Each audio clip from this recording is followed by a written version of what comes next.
Yeah. In Called Out, I read where you said that your calling and career are not always synonymous, and that your vocation calling and faith calling are not the same sometimes. Yeah. Many of our listeners are trying to also find a charity or mission that they can be passionate about. And I think there's some parallels with this. So what are your thoughts about that?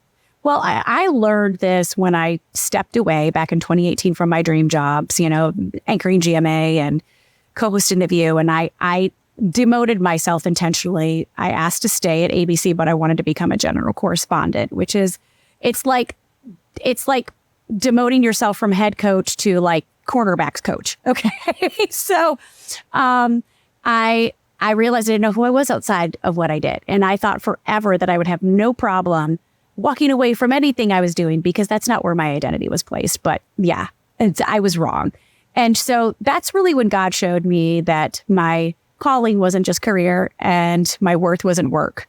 And my value wasn't just vocation. But it's hard to do in this society, because even at church, you're asked, what's your calling? Find your calling. And it's almost always equated to career, right? So you think you found the one thing you're supposed to do forever, and then God calls you out of it. And you're like, okay, now what am I? We place so much of our emphasis and our identity in things that change, like a job, right? And so God really kind of revealed to me in that moment, you have a faith calling and a vocational calling. And for the sense of visuals, I love visuals. Imagine a tree, okay? The stump, the root is your faith calling. We were called to what? It's pretty easy. Love God and love people. That's why we're here. The way that we'll do that is through our talents and gifts on the different branches. And God said, your vocational calling is going to change, Paula, throughout your life. You don't have to do one thing forever, but you're always stay rooted to why you're doing what you're doing. And it's for me to love God and love people. So that gave me a lot of permission to see things, like to see my life in chapters and branches and seasons. Like, what is God calling me to this season? I know that why I'm doing it, who I'm doing it for, it's to love God and love people. And yes, I'll use my unique talents and gifts out of this branch. But at the end of the day, that's not my worth. That's not my value. It's not my calling, isn't just my career. So it's given me permission to try new things in new seasons. Like, I would have never thought, Andrew, that I could be an entrepreneur or a founder. I didn't go to business school, right? And trust me, I feel that a lot every day, but I also like to take risks. So it's good. And I'm a hustler. So I work hard to make sure that Carrie can keep going. But it's given me a lot of permission to try new things in new seasons, because I know that it's not my value and it's not my worth.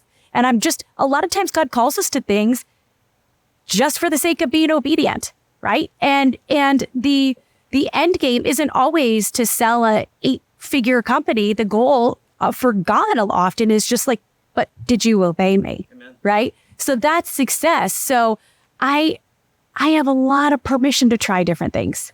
And I look at my life in seasons and chapters, and that's what I encourage people to do. Like, you don't have to figure out the next 30 years. What do you feel called to in this season? Because God's going to call you to a lot of different things. Use your unique talents and gifts, the things that you love, the things that you're good at, what's important to you. Use those on the bridges, and always know what you're doing and who you're doing it for.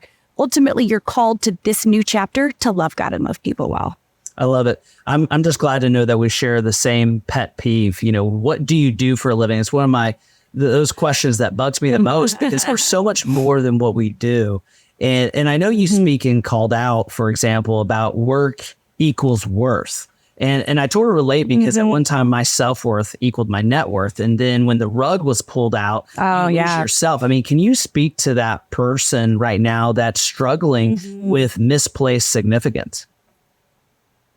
I think that's everybody. And by the way, I've got this book coming out September 12th to push back against that notion. It's a kid's book. It says, who do you want to be when you grow up? And the little girl is covering the what and do and replacing it with who and be. And it was born, I mentioned it in the book too, like and all my proceeds go to the Boys and Girls Clubs of America. I'm a trustee and an advocate for the Boys and Girls Clubs. But I think that's all of us. And it's just natural, Andrew. There's no judgment. It's natural for all of us to feel like our worth is in what we do. Because if you walk into a room, if you and I were to walk into a room, whoever is listening, okay, you're at a dinner party, you're meeting somebody. Hi, my name is Andrew. Hi, my name's Paula. What's the next question you ask? What do you do? People ask that all the time. And even though we say we're not our work, right? It's the second question we ask when meeting somebody new. It's so baked into our culture. It's so baked into our society. We don't even know that we're doing it. We don't even know we're asking our kids, hey, what do you want to do when you grow up? As if we're telling them, we're insinuating that their only worth is their job.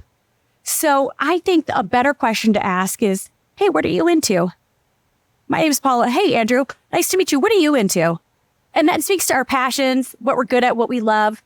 I just think it's going to be a difficult rut to get out of, but we can do it. But it's difficult because we ask that question out of habit.